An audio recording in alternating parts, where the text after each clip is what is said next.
Hi there. You're listening to Unnatural Selection, the show about newsy type stuff and things. My name is George. My name is Tom. And my name is Adam. And with our powers combined, we are Unnatural Selection. Make sure you visit us at our salubrious home on the web, unnaturalshow.com. I find it very funny that just before we hit record, George was like, all right, we've got to fucking get the energy up. You all sound really like we're all a bit low and we've got to get the energy up. We're about to record. And Adam and I are like, oh, my name's Tom, my name's Adam. And George is like, and welcome to Unnatural Selection. This is shut up and use things. Like just fucking none. That was me trying, in case you're wondering. You trying. That was my true. trying face. Trying is not a guarantee of succeeding. That is fair. You tried, George, and we love you for it. Try gooder. Yeah. Try harder. Trying is not directly correlated or does not have a direct causal relationship with success, as demonstrated by my entire life. I'm gonna say there was what was it? The more you know. The thing about Theranos, the dropout. So that's the fake blood testing company. TV show. Apparently, like she used to like quote Yoda all the time, be like, "Do or do not. There is no try," or whatever the quote is from Star Wars. Yeah. And people will be like, "Okay, but how does that relate to the fact that the product doesn't work?" But in this case here, I think we just need to do it, gentlemen. I think we need to take a leaf out of that book of failure and persist for success. Yeah. Book of Failure, also the title of George's autobiography.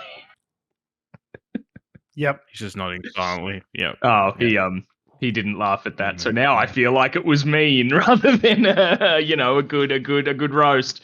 Okay, awesome. Moving on before I totally just walk into the sea. Is it a good roast if that's well, you took my line there. If the roastee ends up walking into the sea. Yeah. So. Is it a good roast if the roastee just cries? If they are just greatly offended. That would be one measure of success, Tom, if the roastee cries.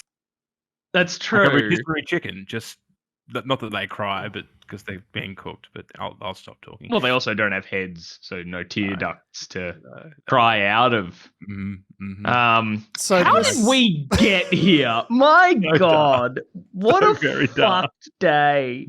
Is it too late to start again? Personally in our lives, so for the listeners, we're just sort of externalizing our own internal angst. Is it too late to start again? I don't mean this episode. I mean the whole show. Just like 10 years ago. Can we just start a new show? Yeah. I mean, we were onto something 10 years ago when we got onto the podcast bandwagon with the three white guys doing podcasts before. Oh my God. Yeah. Remember when we were going to be called Ridiculously Good Looking? No. Yeah. And boy, did we squander that lead. We did. We were ahead. Boy, did we. Several years. Not 10 years, to 2010. So it's 12 years ago that we started podcasting. Squandering the lead, the Unnatural Selection story. Would be us.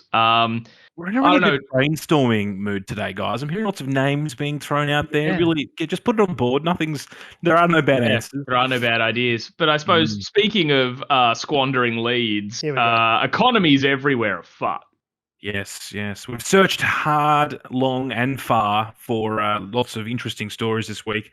They all turned up to be how the major world economy is about to collapse. So recession, recession, da da da da da, recession. Recession the musical might actually be put that on the board. That's going on the board. Oddly enough, huge financial hit. Yeah. Massive success. Recession the musical. Yeah, Recession the musical has to take place in the same universe as Rent. And just about like all the inflation. Yeah, it's the sequel. $525,600. That's how much a banana costs due to inflation. So where we start? We're starting in China today. Yeah, so let's start overseas before we get to our own personal hellscape. Now, you may remember back 6 months ago, start of the year, we're talking about Evergrande or Evergrande or however you want to pronounce it, the big Chinese property developer, which is bigger than or more, has more going on than God, shall we speak? Bigger than Shall we Jesus. say. Because Bigger that's than what Jesus. that's what did the Beatles in. So is it enough to do China in? Potentially. There are tens of thousands of employees of Evergrande, and there are similar sized property developers throughout China that are basically, being responsible for, over the last sort of 5 to 10 years, large scale property developments, whether they be high rise things, theme parks, whatever it may be, stuff that's, basically been funding development throughout China as a part of Infinite G's, vision for China. Of course, a lot of that has been funded on loans and debt, which... If and there's as we one thing reported I on- can say about a large property sector that makes up the bulk of the value in an economy being hyper-fueled, blitzscaling off the back of cheap international debt, what I can say is historically that's always been a success story.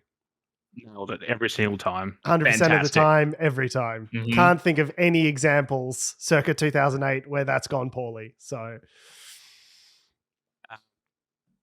there were fears that, and not fears, it actually ended up happening, that Evergrande missed a number of repayments to their creditors back in earlier this year.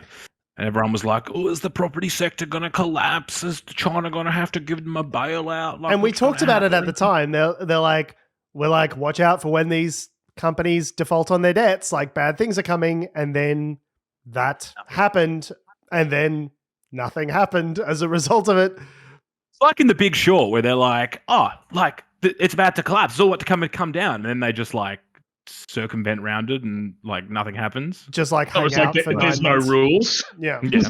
It's all made up. There's no rules. But what started to happen now is that 6 months on, Evergrande still is operating, still building a number of large developments throughout China, and Good. they've The sort of been important thing is that we don't learn from our mistakes. Is that we keep making No. keep doing it. just make the same mistake, but over and over again at scale. Yeah. Yeah. If it didn't fail the first time, George, just keep doing it. Yep. Just keep doing it. Yep. So they've been unable to pay a lot of trades on site. So you've got things like landscapers, cabinet makers, whatever else that have been working on these developments that haven't been paid. They've been working, they've been doing the work, they've been building it, but no one has been paying them. So coupled with that, there is this concept, and I've never heard of this before, but maybe it's just because I'm young and ignorant, but a lot of the investors or the people that have been buying these apartments and dwellings and other things, they've been also doing this thing called a mortgage strike in large numbers.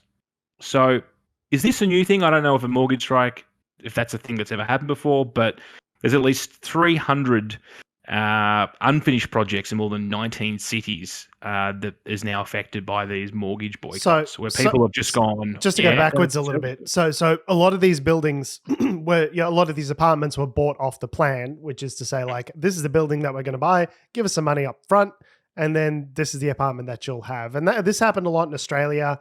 I don't know if it's still happening as much as it was, but it was a big thing maybe sort of 5 years ago, where it's like property prices are shooting up so quickly that in order to lock in, Adam, you could probably speak to this better than I could, but property prices are shooting up so fast that you want to get in now, lock in the price now, and then look, by the time your property is built, it's actually going to be worth more than what you paid for what you paid for it now.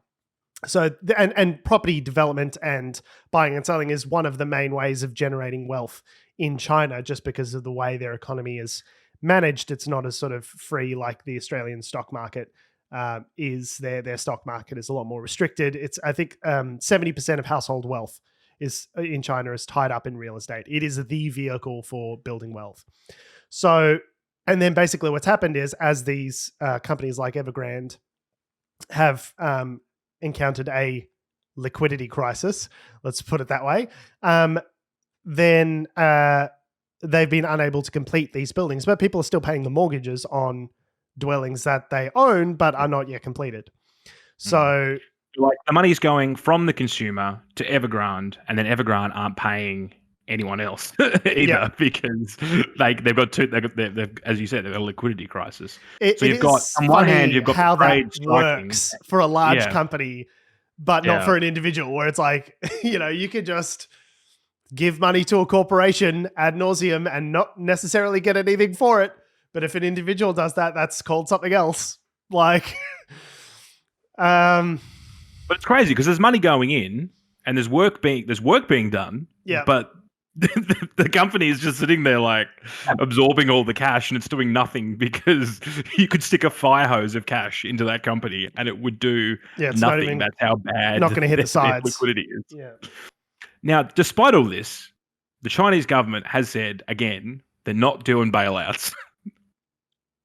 Because that'd be fucking socialism, okay? And we, the People's Communist Party of China, don't believe in socialism, okay? Isn't this the whole point? Isn't this the whole benefit, supposedly, of being a communist country? Is that the whole economy is centrally managed? Isn't that meant to be the one upside to all of that? Is that the country sort of plans all of these things out centrally? The Chinese Communist Party's 20th National Congress is coming up, which is basically where a bunch of high-ranking party officials get together and then jerk each other off. I was going to say have sex with prostitutes, but yeah, that's much the same thing. Yeah.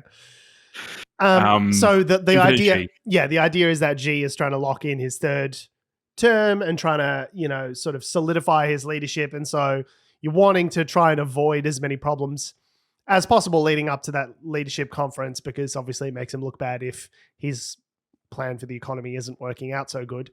That could lead to factional sort of power struggles within the government.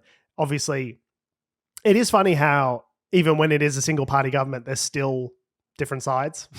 Like at the end of the day, it still just descends into factional politics. Like even if factions, turns out just because we're all in the same party doesn't mean we all agree with each other. That's right. I've seen Hamilton. I understand how government works. So like what befell the Soviet Union, wasn't it? In the end, was that there was like a bunch of guys who wanted to. Was like Gorbachev wanted to bring them all out of liberalization. And then that also tanked the economy, and then all the hardliners were like, "See, this is what you did. Like, this is why we shouldn't have done it. This is what we're afraid of." Meanwhile, Putin's like, "Let's go back to that." Yes, good. Yes. But yeah, I guess the scary thing is, and as we said 6 months ago, the scary thing is obviously if there is a large scale collapse. So if Evergrande goes, then there's like dominoes, right? So other companies will then start to have the same sort of issues. And does that then affect the world economy, right? If all of a sudden there's no money in China because there's everyone's trying to pay off their debts. If 70% of that was the number before, George, 70% of like China's wealth is tied up in property. Yeah. If that whole aspect of China's economy is fucked, like China's economy is everyone's. Right? Yeah. I'm a dum-dum who doesn't get money, but everything's made in China. Everything's like either exported into or out of China. Like everything is connected to China. I saw recently there was some huge city or province or whatever it was, and they had like 4 COVID cases, so they locked the whole city down. And it's like, guys, you are like the nerve manufacturing center of the world. Can you not? Can you...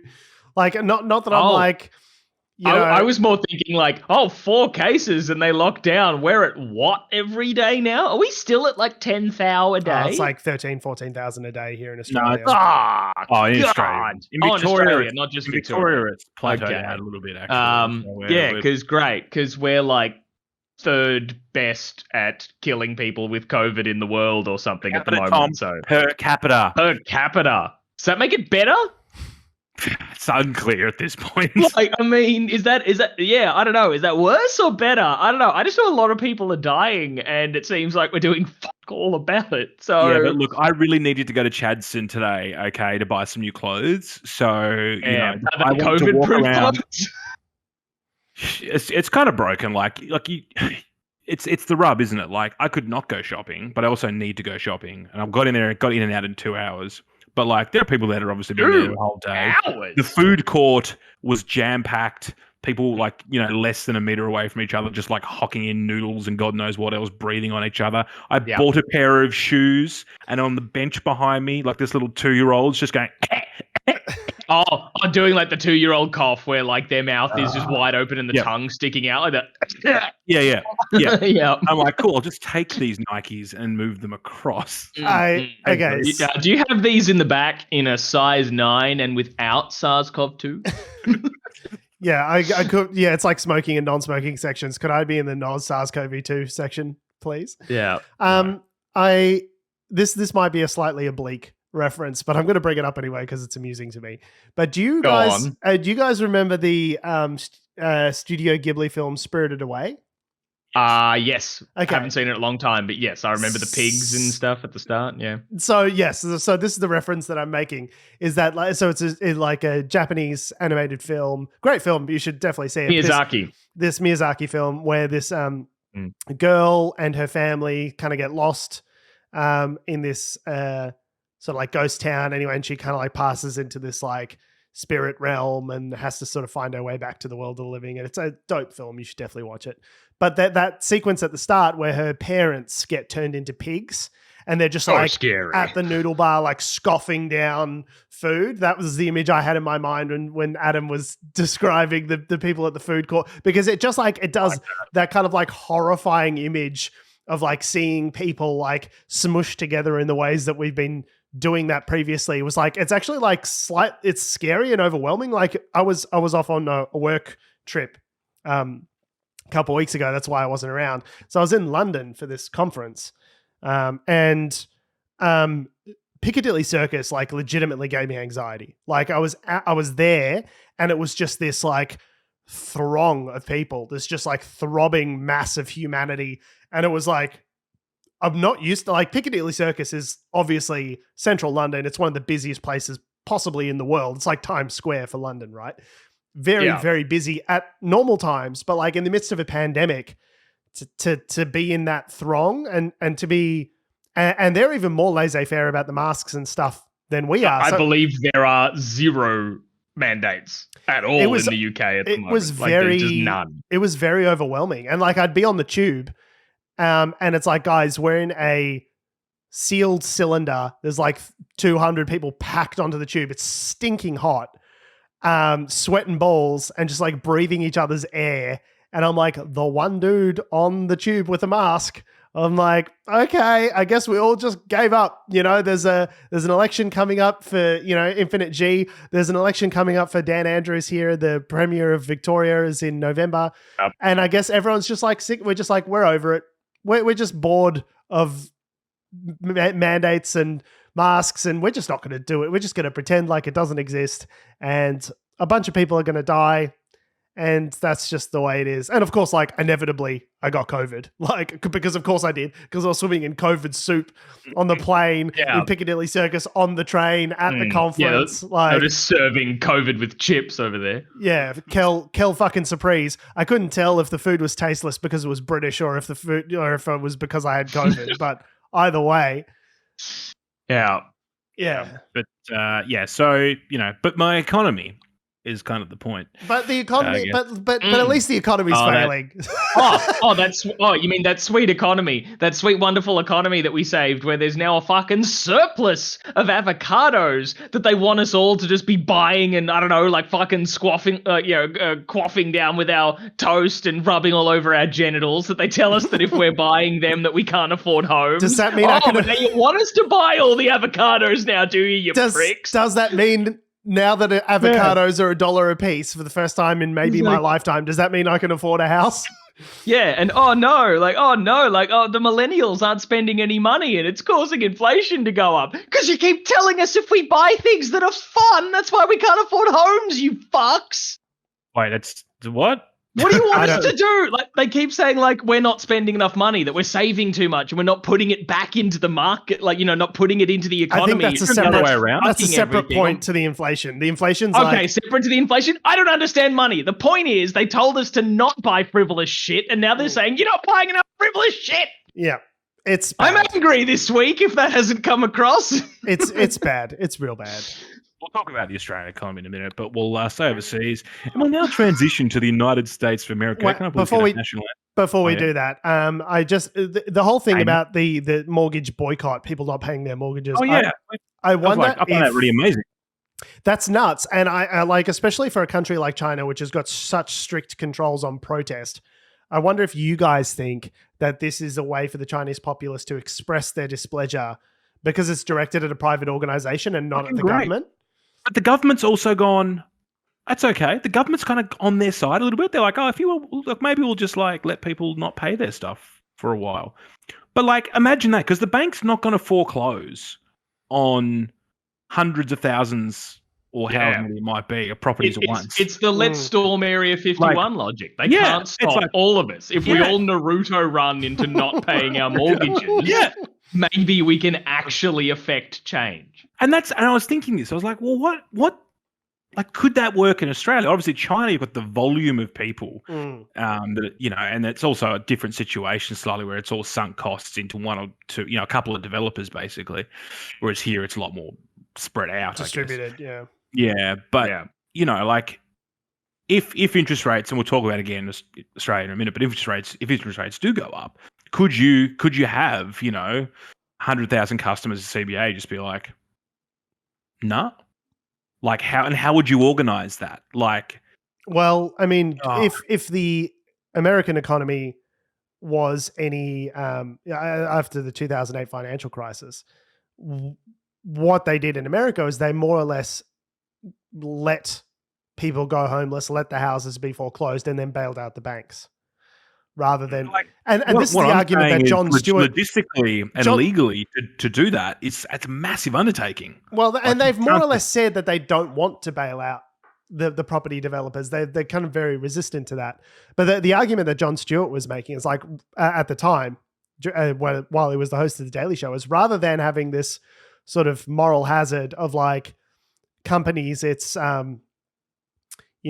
free market on the way up, socialism on the way down, rather than creating that moral hazard of like whatever you do as a corporation has no fucking consequences whatsoever because the government will just step in and help you out. Why not just rather than transferring that money to Goldman Sachs, why not transfer that money directly to the people who have outstanding mortgages and use that money to allow them to pay the mortgages and let them stay in their homes? Because the amount of economic damage that would happen if you do that would be much less than if you allow all these people to become homeless and foreclose on all these houses and destroy the pricing of the properties and like this sort of negative cycle that then occurs if you turf everyone out.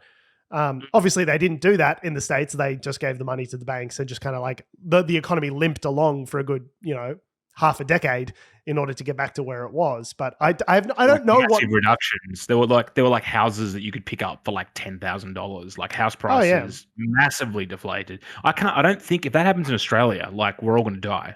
Like that's not. I think people are going to be marching in the streets. Like I don't see like there will be bread lines if the housing market collapses to that extent. There'll be nothing left. Like. I'm not, obviously we're not economists, but like it seems real not good if all of this wealth and, is tied up with the property market and then the property market collapses because the thing is I don't think we're exposed to that kind of risk here in Australia because we don't have these mortgage-backed securities and like, people taking out insurance on mortgage-backed securities and all that kind of situation. We don't have that.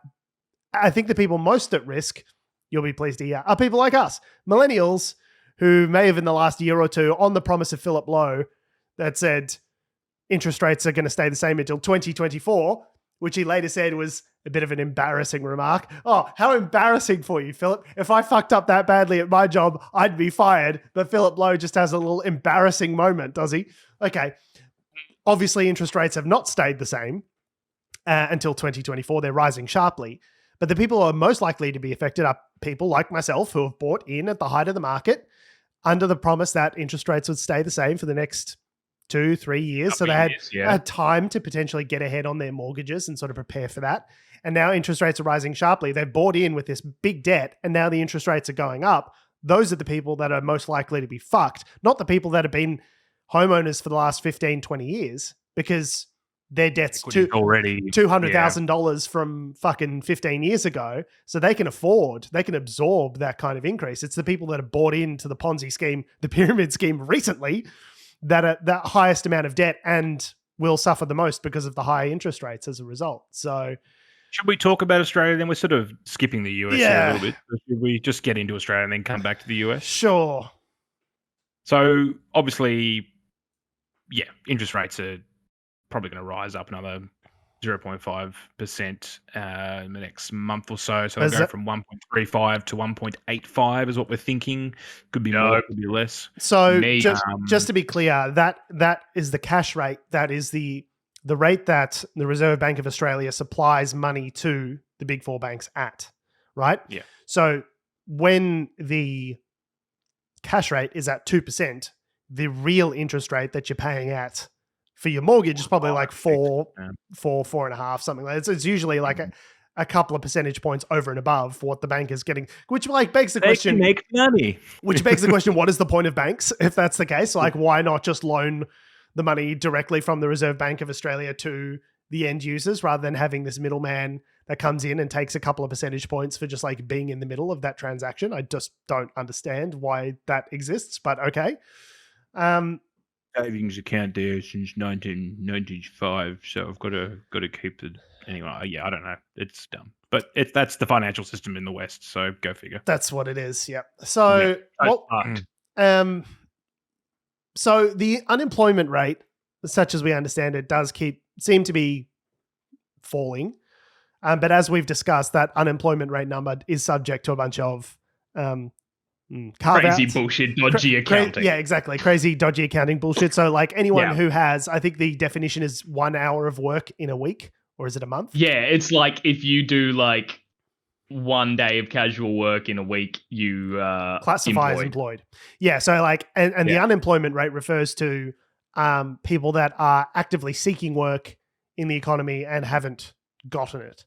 So yes, so people who are unable to work do not count as unemployed. Yeah, or if you're like if you've just given up looking for work because looking for work is not a thing that has borne any fruit and you've just given up on the search, you're then no longer counted in the unemployment statistics. Yeah. So the unemployment rate keeps falling. It's potentially going to drop below 2.9%.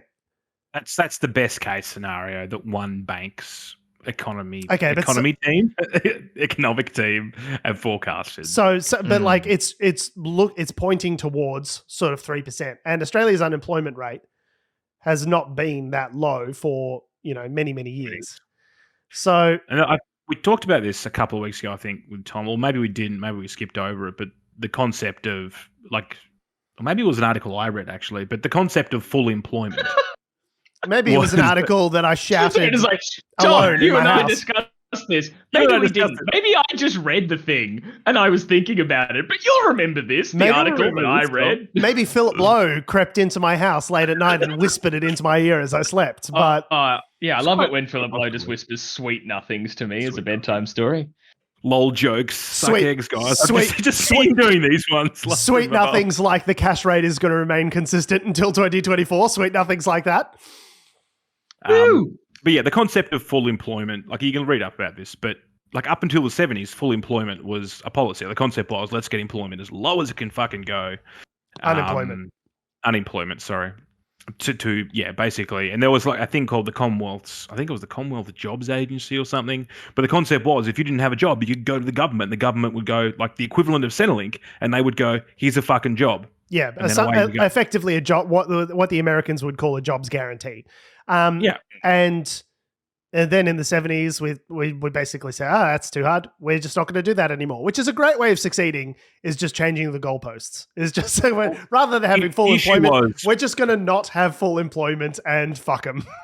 So the issue was that the interest rates were really high or growing. And then also neoliberalism as a concept started to appear. So you've got the Thatchers and the Reagans and all these people sort of gathering momentum behind the scenes and influencing economic. So the concept was, well, if we use unemployment as a lever, we can fucking, play with inflation. Which is basically like when, maybe a year ago when I first mentioned that economist, I was like, hey, we've artificially kept the unemployment rate high as a way of buffering inflation. Like we have kept a certain amount of people disadvantaged in order to prevent exactly this, because the idea is if unemployment goes low, we're almost at the point now where they think for the amount of unemployed people that there are almost the same number of job vacancies. So crazy, because like 5 years ago it was nowhere near that. How the fuck do you get a job? Like getting a job is 20,000 applications. Like kill yourself. Like and if that happens, don't if Don't this has brought up issues. No, the idea being that like if unemployment is low, the labor market is tight. If there are more vacancies than there are people to fill those vacancies, well then hopefully at some point eventually that should have a positive push on wage earnings. So you can demand a pay increase because I can go get another job over there pretty easily and they'll pay me more than what I'm getting paid here. That's the theory. It doesn't seem to have borne any fruit as of yet. I'm unaware of any statistics here in Australia that indicate that wages are increasing precipitously. My cost of living is increasing precipitously. My grocery bill is increasing precipitously, but the wage part of that increase is not coming along with it. Like for example, my wife went going to grow at 6% a year. Okay, but like some sort of, comparative, like, inflation in some area. I saw this great graph from the SBS, which talked about the inflation numbers on various goods. And thankfully wine was pretty low on inflation because you will need wine to deal with those inflation figures. But, things like, my wife went and got a coffee today, went down to the local cafe and she got charged like $5.50 for like a small latte. And it's like, that would have been milk and stuff. Yeah. Like milk and coffee. It's like the most basic of sort of produces, the kind of like everyday consumer items that you would buy. And like that same coffee was $4.50 6 months ago. Like something is clearly happening that is not in line with, like, I didn't get a 20% pay increase between now and 6 months ago, right? Like, no. There have been wage increases, but this is anecdotally. I haven't any data to back this up. But from what I can see with people that I know and looking through things like Seek and from stories of, we can't find anyone, so we had to increase the pay by 10 grand or whatever it may be. Certain white collar jobs, that is happening. There are wage increases. But not white collar as well. Like, let's be honest, in terms of diversity in those fields, they're all definitely white collar jobs as well because those people are shit. But hang on, but that works if you're a white collar, like if you're a middle manager and you go working from one company and you trade jobs and you go work at another company and you've got a $10,000 increase. That's great for that guy. But like if you're just working the same job, your company's not going to volunteer a 10% pay increase. You know what I mean? Like it only kind of works if you're sort of churning around the economy and moving from one position to another. And like, frankly, in my life, that's really the only times that I've gotten a pay increase is when I've moved from one job to another job, because that sort of wage growth internally just wasn't happening. So it does over time, like, because people do move around a fair bit. If you are in those white collar industries, there is a bit of movement between businesses, sectors. There are some increases in pay, but it's not to the extent of the inflation. And like inflation will outstrip wage growth at this point forever because inflation's going off like a frog in a sock. It's looking like it's going to be 6% for the year. Which is insane. Which, like, so if you've not received have we explained what inflation is? I think people know at this point. Shit gets more expensive. There you go. That's inflation. Shit gets more expensive. So if you've received the last minimum wage pay increase that the Albanese government was advocating for, I think they ended up getting 5.4% for minimum wage. I thought they matched what the inflation rate was at the time. Wasn't it? Yeah. So inflation's gone up now. So now it's also not gone up. Effectively, if you've got a 6% inflation, your money's worth 6% less, and you've got a 5.4% pay increase. Well, you've effectively gone backwards. You're still down 0.6%. 0.6%. Yeah. So, like, it's a very real concern. And the thing, something I understood about inflation this week, I was reading something, which kind of opened my eyes a bit, is inflation doesn't track. I remember what you were reading, George. Yeah, crystal clear. Yeah. You came in and whispered it in my ear as I was sleeping, if I remember. Yeah. There was a an article which talked about, okay, so if you've got carrots, and carrots are $4, and you've got 100, say 10% inflation, those carrots are now worth $4.40, right?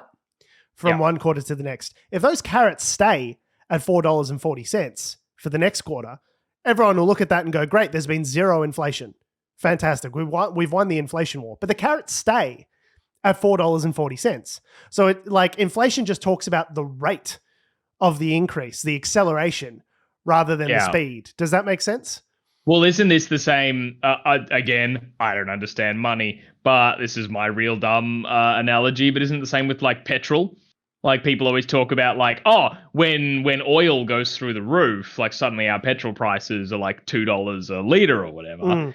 But when oil tanks, it takes ages for it to go back down to $1.20. Well, that's a different phenomenon. So like what you're talking about is say, we won inflation in that. Oh, inflation's down, but petrol's still $2. So the thing with petrol is they say that prices skyrocket, and then when they go up, and then when they come down, they feather down. They kind of slowly come down. That's a separate phenomena to inflation being like a permanent state of being and affecting cost of living. If you increase like the cost of carrot or the cost of anything, the cost of produce by 10%, it stays where it is. Right. So even if we do our very best to get out, like if inflation was 0% tomorrow, we would still be dealing with these sky high prices for the cost of living is still impacted, even if the inflation number isn't continuing to accelerate. Have I made myself clear? Yes. No, I understand. And crazy million avocados and put them all in a bucket. In which case, crazy personal story around this. I bought a bag of grapes the other day. I thought you were about to say a bag of something else. No, green grapes. I bought green grapes. I bought a bag of cocaine, and you would not believe the inflation prices on this cocaine. Oh man, a gram. Just a little key bump, as the kids would say.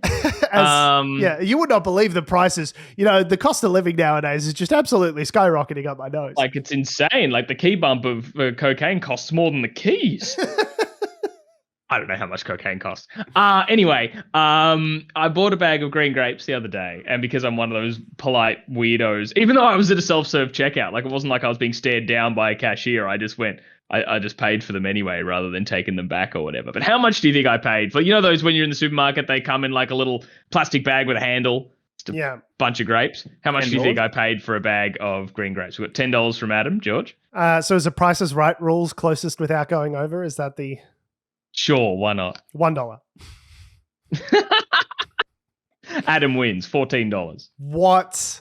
For a bag of grapes. Shut the fuck up. What? Yep.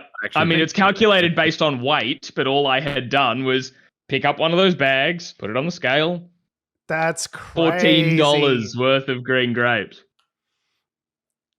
Yeah, that's vitamin C, though. Madness. I've seen milk going up a bit, and the spinach rarities and all that sort of stuff, and lettuce and all that shit. But green grapes, $14. So the avocado story. So about that, I've actually heard cafes are subbing out like spinach and lettuce and greens for avocado.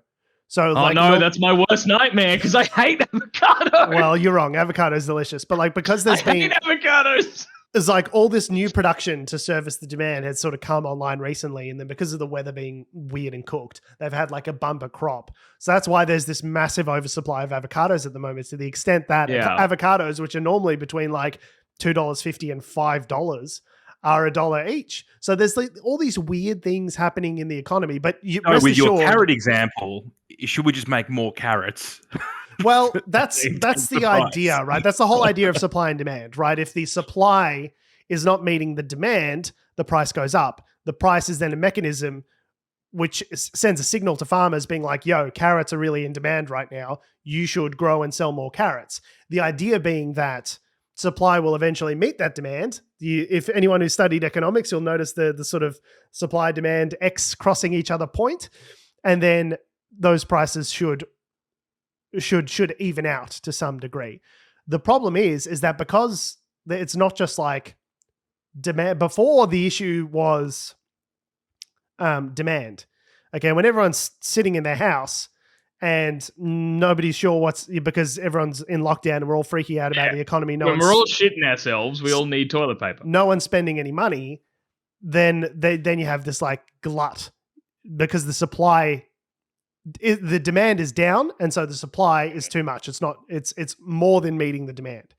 Now we've kind of got the other problem where it's like, okay, we've all got money in our pockets. We're running around, we're participating in the economy. The demand is way up and the supply just isn't there to meet it.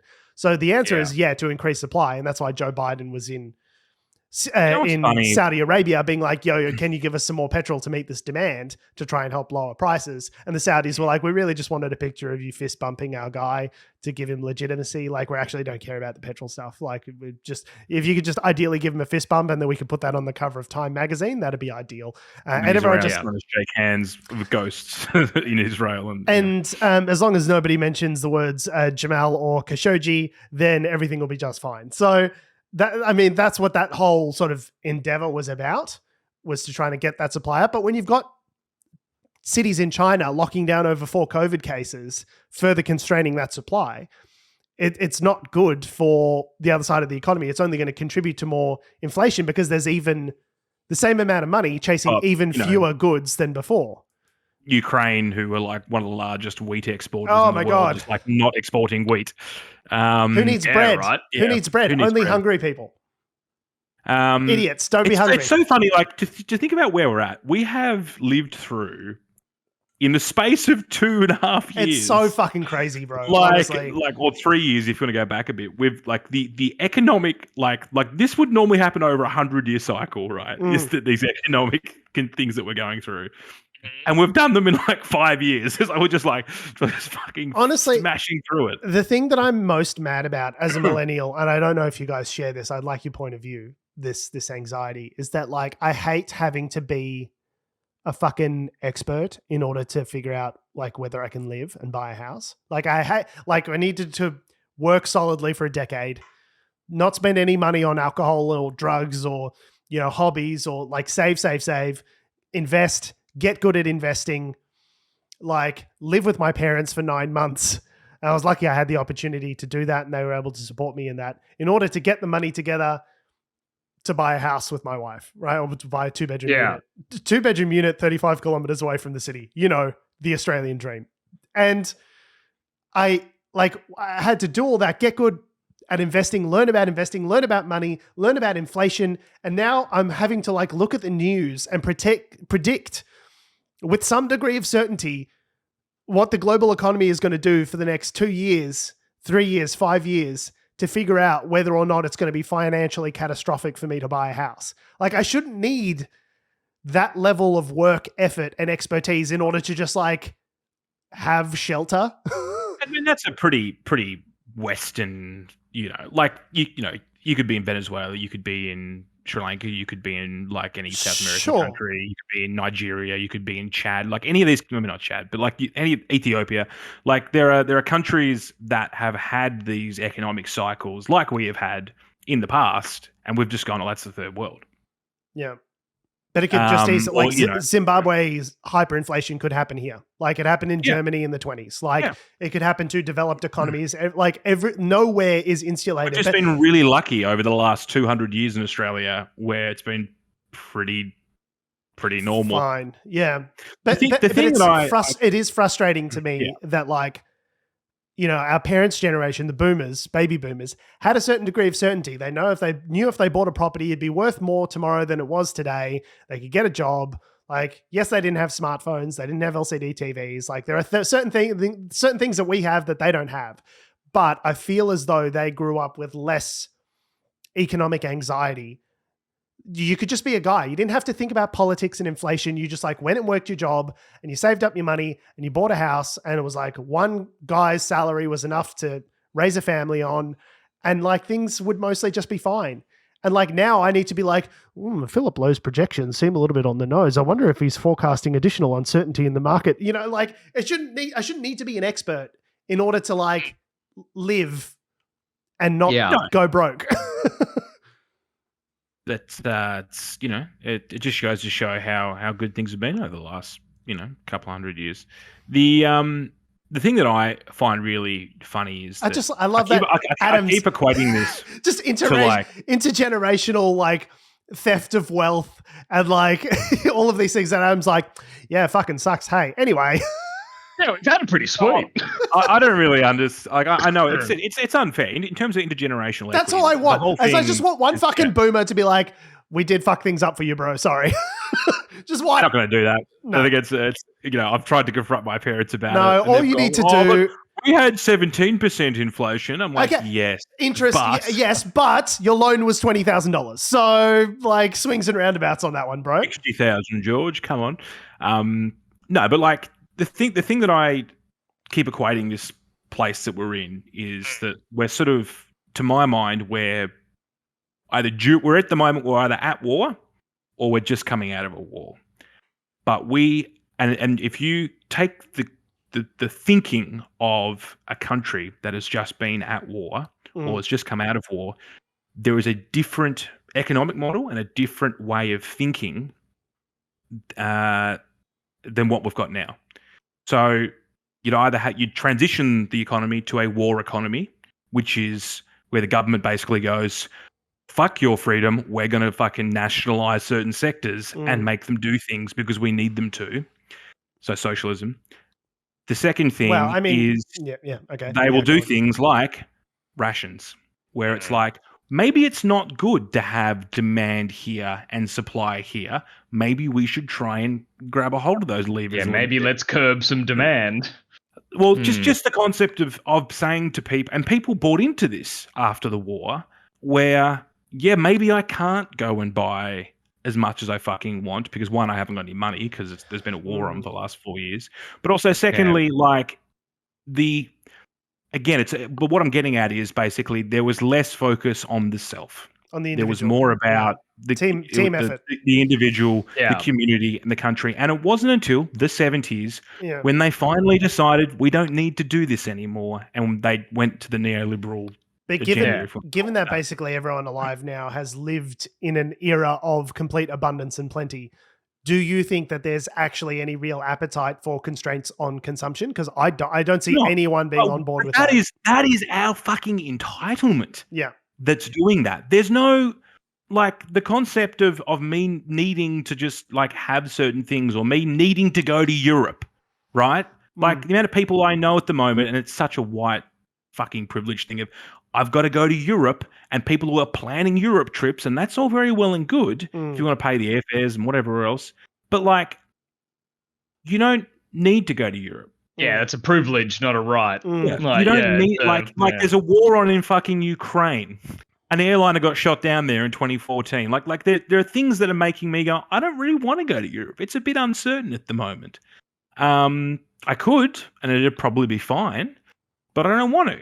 Or I don't need necessarily to go buy X, Y, Z. I don't need to buy 7 different houses. I don't need to buy, to just things to be for things as they were. They don't necessarily have to be like that. The Australian economy is kind of like a wealthy divorcee. It's like, I have a certain standard of living, and I don't care if we're not married anymore, but I expect to go to the Maldives 3 times a year because that's the quality of life to which I've now become accustomed. So you better cough up, buddy. And it doesn't matter who gets trampled as a result of that. But I just think that maybe, I'm trying to think of examples now, and I can't think of any because my brain's stopped working. But you're right, though. The way to curb inflation, the way to right the ship, as it were, is pretty simple. It's like, we just need to stop spending as much money. And I don't know for a country, and this is why recession is the name of the game right now, is because for a country like many developed Western economies that is based primarily on consumer spending, makes up like 60 cents of the dollar of every transaction of GDP that happens in Australia is consumer spending, or spending that is directly correlated to consumer spending. So like the idea that a company will buy a thing for a consumer to buy, right? Like, I don't think that's compatible. I think it is inevitable that if you turn up in, the interest rates, it's a very blunt instrument, turning up interest rates, because it affects kind of everyone in a way that's like completely uneven and doesn't take into account their ability to absorb that shock. So you turn interest rates up, and yes, it's a blunt instrument. It will slow down inflation, but at what cost?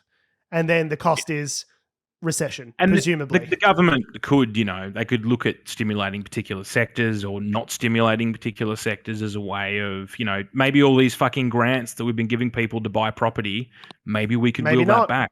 Yeah.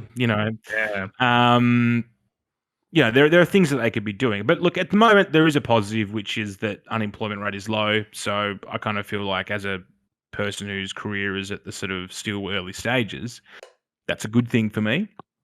But ultimately, the reason why unemployment's low is because there are no foreign workers in Australia, and it makes you realise how big that student overseas student industry was, because they were all doing our jobs. Oh, there's a whole pipeline of skilled labor. Like as the Australian immigration system is the envy of the racist white conservative class in America, because we have like a points-based system for skilled labor that prioritizes certain, like we are very, very selective about who we let in for jobs here in Australia compared to other Western nations.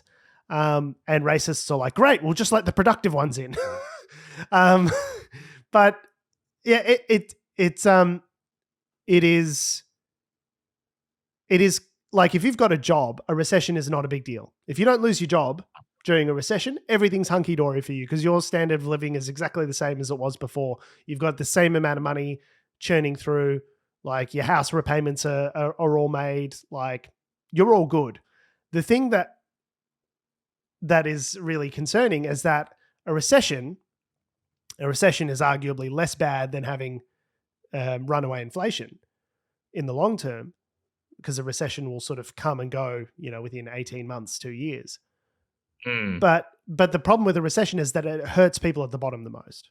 The people who can least afford these rising prices, daily cost of living expenses, groceries, electricity, the clothes. Like we are basically, by doing this, we are throwing the underclass even further under the bus in order to take the hit for us so we can stop inflation. And that just seems like morally bankrupt to me. I don't know what the answer is, but that's why Labor got done in the Keating era, because Keating ran around and was like, oh, it's the recession we had to have. Yeah. It was because of the things we've just mentioned in terms of runaway inflation, etc. But people like my parents who are, conservative, well, for lack of a term, conservative working class people, they went, no, fuck you, and they voted for John Howard. It changes fortunes, recessions, in terms of political stuff as well as the general economy, and it does hurt people at the bottom, because those small businesses to which those people work for tend to go under in recessions. But yeah, so it's a weird thing though, because in the concept being is, normally my understanding was if you're going into recession, you wouldn't have an unemployment rate this low.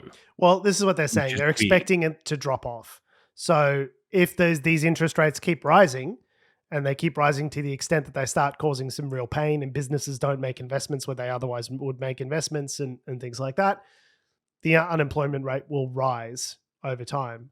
So I don't know. It just seems like we're headed into a really bad period, man. Like, I'm not an economic forecaster by any means, as much as I try to be for myself. I forecast the US for me. Give me some. Well, the US is the other story that we've got here, which is that in a technical recession at the moment, but it's not a recession. I just wanted to make one point before we move on from that. But from my point of view, I've worked in sales more or less my whole life, and I've liked jobs that I've had, and I've disliked other jobs that I've had. But at the core of that, working in sales as opposed to something else, is that I've always prioritized earning the maximal amount of income that I can given my education level. And for me, that was always gravitate towards tech, something that's a future-proofed industry, and sales, because sales tend to earn sort of 15, 20% more than other similar office-based disciplines, right? And I think it's actually a drag on the economy if we're forcing people to do and the reason being I'm terrified of being poor. I see how we treat poor people in this country. I see the arguments that can be caused between couples when there isn't enough money and all that sort of stuff. So I've always been driven to do that. But I don't think we recognize the opportunity cost that comes as a result of that. Like if I'm doing sales as opposed to something that I might enjoy more because I want to make the most amount of money and be the best little cog in the productivity machine that I can be, that comes at the cost of me like potentially going and doing something else that I enjoy more, or starting my own business and creating additional economic opportunity for something else. Like there's a real drag in creating a system where disadvantage, simply trying to earn as much as they can with where the risk. only where you're at, where the things are so precarious that the only focus is earning the maximal amount of money that you can in order to forestall these, larger market forces like inflation and things like that. And also in a relatively safety kind of in perspective as well. Risk, you're not taking the risk of starting your own business, the risk of doing something else, which, Steve Jobs started Apple in a garage in the 1970s in Cupertino. I don't have the confidence in the economy to do something. If that was something that I was inclined to do, I wouldn't have the confidence to take that risk because there is no that kind of safety net, that kind of the ability. You're worried that if you didn't have 2 months worth of income, what would that do? 3 months worth of income, 4 months. If you were surviving on a single income, what does that then do for? If my wife and I have a kid and I'm the sole breadwinner, like that's a lot of pressure on one person to deliver that income and keep, so you're just treading water. You're not saving, you're not putting anything aside. It becomes an economic necessity to earn as much as you can at the expense of, your own personal happiness, at the expense of like potentially starting a business that helps to employ other people and grow the economy. Your mental health. My mental health. Purely, there is an economic cost there, which I don't think people necessarily appreciate as well, is by keeping things precarious like this. There is a drag on the economy because people don't feel as though they've got the confidence to go and try stuff. That's one of the arguments for a universal basic income, right? Is that you can give people the opportunity to do something like that, or to provide that blanket of security, and which therefore gives people a better appetite for risk. The question I have is, do we, because we've spent the last 2 years being like, we need more stimulus, we need more fucking stimulus. Do we think in hindsight we had too much stimulus? Well, who's we? Are we talking about Australia? Are we talking about America? Where let's say Australia. Let's keep it local rather than spitballing around the world. I think the evidence shows that a lot of that stimulus went directly into the pockets of the corporate overlords and didn't necessarily do anything to benefit like the real economy where people live and work. Like take JobKeeper as an example, where hundreds of millions of dollars made their way into the pockets of companies that absolutely had no need for it, it turns out, in retrospect. And that's gone directly to their bottom lines and share buybacks and dividends for wealthy investors. And, Harvey Norman was a big example of that, right? In terms of the actual stimulus that's made its way to the average individual at the bottom level, I don't think that's contributed to the kind of, like, the inflation that we're seeing is directly related to massive corporate profits. And the ability of these massive corporations to turn around and price gouge as a result of all of this inflation. It's not people going out and buying plasma TVs. It's not the plasma is like technology that you would buy anymore, but sure. If you're a single mum with 2 kids, like getting a couple of $100 a week extra in your JobKeeper like lifts you out of poverty. It doesn't help. It doesn't like give you enough money to like spend frivolously. You know what I mean? Like probably another question, a better way of putting this. We're thinking of stimulus perhaps a bit more literally. What about things like the tax offsets and the first homeowners grants? I think the stage 3 tax and cuts. The fucking tax and the fact that interest rates were at like pretty much zero for 2 years. Do we think all of that? So I think that really seems to be the fact that we've had like near zero interest rates from the RBA for 2 decades has contributed massively to asset price inflation. Like up until now, it hasn't affected inflation in like CPI, like where you see your inflation in your everyday goods and things like that. But the price of housing, the price of the share market, the price of cryptocurrency, like that's all evidenced. people haven't had their money in banks; they've had their money. Well, going to because property. because the whole point of having low interest rates is to push money out of the economy. It makes it a really dumb, bad deal for you to keep money in your savings account if you're earning 0.1% interest on that money. So where do you put it? You have to put it into some sort of investment vehicle in order to get a return. Any return is better than 0.1% cash rate. So you put your money into fucking NFTs and cryptocurrency, and so we've seen a massive explosion in all of these, like the asset prices of all of these dumb fucking assets without any underlying increase in the product. There's been no benefit to the real economy.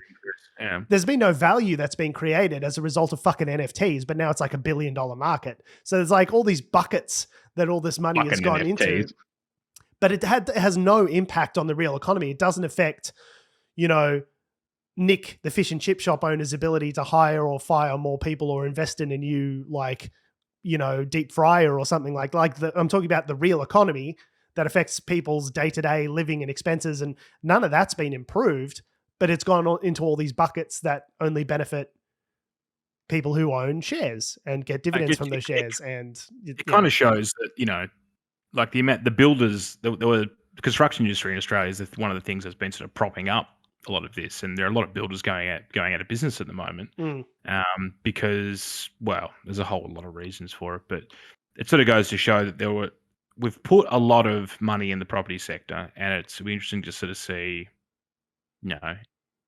if part of that property sector, construction, whatever, starts to fail or to decrease, to recede, as it were, what effect that will have, on everything else. I think a lot of, like, if you look at the US, I'm trying to transition us to that so we can tick that off, and we can talk about the China Remembrance, and I can go and watch the football. Priorities. I mean, we're at an hour. We might be running out of time for the Shrine of Remembrance, unless you want a good rant from me. No, I want a good rant from you, Tom. I want you to fucking get stuck in. But what we'll just say about the US is that they're basically in a recession at the moment. But theirs isn't, as far as I can tell, so much about property. It's more about other factors within the economy in terms of, like, how theirs works, because they have, like, more manufacturing, for instance, than we do, and other different things. But they've got the same thing they've got not hyperinflation, but they're like 9.1% inflation. Joe Biden would give his left nut for only 6% inflation, which is what we've got over here. So yeah. So this is the whole thing about recession. So it's considered a technical recession, right? So they've had two consecutive quarters of negative GDP growth. So GDP is just gross domestic product, which is all of the activity that happens in the economy. I buy a Mars bar from you, Adam. I give you $1. That dollar contributes to GDP, right? So it's everything that happens in the economy, dollars changing hands, is GDP, right? And then 2 quarters, so 2 3-month periods where that is less than it was previously, it's considered a recession. Now, no one knows where this metric came from or why it's salient. There's another definition which takes into account things like the job market and other things like that. But yeah, there's just this like weird rule of thumb that just like made it into economics circles that has no bearing necessarily on anything. Like you could easily have 2 quarters of negative economic growth and still be up for the year. Like it's just how things work. But so yeah, so that's the thing with the US is they're sort of, as far as we can tell, 3 to 4 months, a quarter, if you will, about ahead of us, right? In any particular circumstance. They were ahead of us, when inflation, when that started to hit. Then now we're sort of at where they were, 6 months ago, 3 months ago. So, it'd be interesting to see what happens with them, because whether or not that then affects us. But again, they're 2 different types of economies as far as I can tell. But everyone looks to the US and goes as the metric of what's going to happen for the rest of the world. So I guess that's why it's sort of important. It kind of sucks for Joe Biden, though, because it's like he came in being like, I'm going to fix everything, $1 trillion coin. And, doesn't seem to have done anything. The quote from Biden is, if you look at our job market, consumer spending, business investment, we see signs of economic progress in the second quarter as well. So, it's not as dire as a recession, but, I mean, that could all change pretty quickly. It is the problem is politically telling people that they're doing better than they feel they are doing is not a recipe for success, as we saw under Obama. It's like, no, you're wrong. Everything's great. And people are like, my life still feels pretty shitty. I don't know if I want to vote for you again. So that's looking really bad for them politically with the midterms coming up. But indeed. I want you to fire up. Oh, all right. You want me to fire up? I want you to light the candle. Woo! Okay. So complete topic change. This isn't about the economy anymore. If you've stuck around for an hour of economy chat. I wanted to clarify that this has not become the economy podcast. We're not just going to be, it's not like, Casey Briggs is the numbers where we just talk about numbers for the entire segment. Indeed. There will be some chat about news and politics that is not directly related to the cost of avocados. Yes. So, pretty soon, or at least beginning very soon, there's going to be an exhibition here in Melbourne, particularly around the Shrine of Remembrance. The Shrine of Remembrance being a building commemorating members of the Australian Defence Force in wars and conflicts and all these sorts of things. But there's going to be an exhibition charting the history of queer people in the Australian Defence Force. So lesbian, gay, bisexual, transgender and queer people in the Australian Armed Forces. So it's called The Stories of the LGBTQ plus Service, or like Defending with Pride, I think is the name of it. So yeah, because real breakneck history of queer people in armed forces. It's only been since about November 1992 that they've allowed people who have openly acknowledged that they are queer to be in the Defense Force. Like, in America, there was Don't Ask, Don't Tell and all that. It's actually worse than that. So it was like legalized in 92, but it wasn't until 10 years after that it was like you could be an openly gay, LGBT person in the army. There was that sort of 10 years in between where it was a kind of don't ask, don't tell sort of stuff. Yeah. But it has been widely, known that there were people in earlier conflicts that were queer, all that sort of stuff, secretly, etc., whatever. And there's been some terrible instances of queer veterans not being allowed to do certain things at remembrance ceremonies or whatever. Anyway, so as part of this exhibition that's about to happen, there were plans to light up the Shrine of Remembrance building with the rainbow colors for Pride. And they've canned those plans because the staff of the Shrine of Remembrance have been, quote, subject to sustained abuse and in some cases threats. Okay, and also as part of this, that would be probably from a lot of threats from absolute fucksticks, but conservative commentators have expressed concern over the politicization of the Shrine of Remembrance. And this is where my rage rant comes in, because I feel, I don't know, to put it in words that these dumb fucks can understand. Tom's mad. Tom's mad when he starts Pan's Labyrinthing. He starts putting Pan's his hands up in the head. The hands. What's that film? Pan's Labyrinth. Just to put it in words that these dumb fucks can understand. What are you remembrancing? What are you remembering with this shrine? You are remembering people who fought in wars and died, and you are remembering and paying tribute to that sacrifice. Now, surprise, some of those people were gay, and some of those people did all the quote-unquote heroic things that you are remembering those people for. And as far as politicization goes, what do you think fucking war is? Huh? Well, how war is an political inherently political act. is such an inherently political act. And also remembering it. Why? Why are you building a shrine to be remembering it? Are you remembering it because war is bad?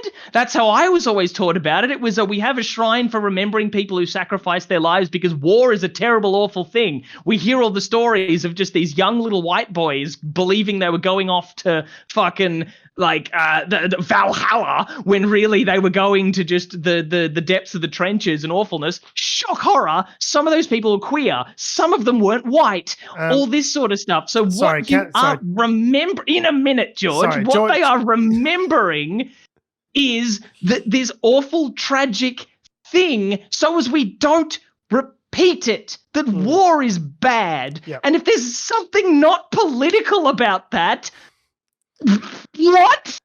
Just George Tsipos here from Keeping It Real Times. Yep. Gay people are icky though, so that wasn't a question; it's more of a comment. So. Okay, in true Tony Jones Stan Grant fashion, I will take that as a comment.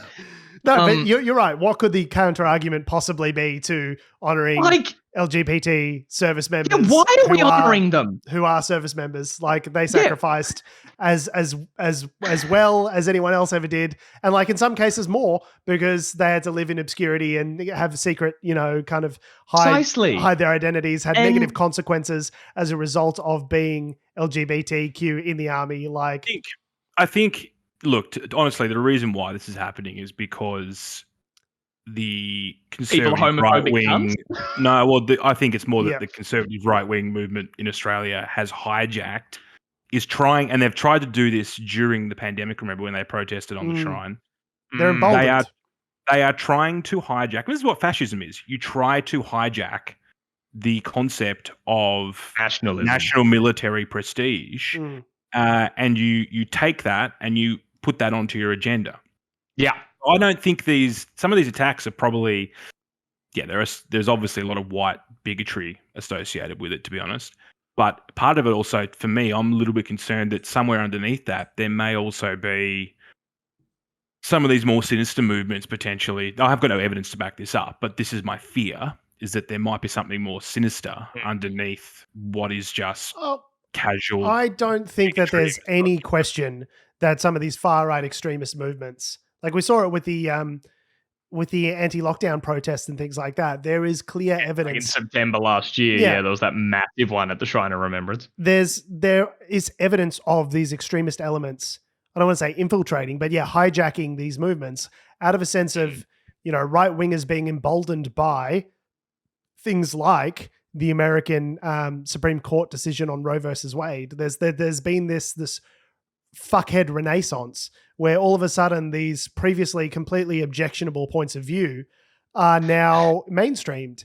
And if we can do that, maybe we can mainstream these other shitty, horrendous. What can we get away with? What else can we sort of shoehorn into this racist shit stew as well? Like, the thing that does my head in is the whole reason, the whole reason why they're having this exhibition is precisely for this reason. Yeah, right? This is the problem. Is to break down barriers of ignorance and to educate people. And the Shrine is really good at that, by the way. Like, if you've never been in there, if you're in Melbourne, visit the Shrine, go underneath it. They've expanded it. It's a wonderful educational institution, if nothing else, as well as a place of sort of memorial. But the concept, like the irony of them trying to do an exhibition to break down barriers and then having it thrown in their face. And then using that as a site of protest is also like slightly grotesque as well. Like something which is about honoring veterans is now the site of a political protest. It's just kind of weird and gross as well. But that's not politicizing the site, is it? No, certainly not. Oh, no, certainly not. And I think I just wish people. It reminded me. It's Yasmin Abdel Majid's situation all over again, where people don't actually think about what the shrine or what remembering wars and things like that really should mean. Like we're not questioning it because I don't know about you guys, but so much of like my education growing up when we talked about Anzac Day and just World War I, World War II, all that sort of stuff, the story and scenarios we were always pitched were about young white boys going off to fight, just like young straight white boys going off to fight for king and country. Young straight muscular white boys hanging out, showering together, muscular, all oiled up. Sounds pretty gay to me. all that sort of stuff, and then them being like, and I remember them hammering home like, oh, and they all thought it was such an awesome, great honor and like exciting to go fight for their country, and then it turns out war's hell, you guys. Like, remember, war's bad, and that was just the story. Never mind the like amount of indigenous people who also fought in the war that they just their stories, and everyone props these people up as heroes. And people trying to earn their citizenship and things like that. That were.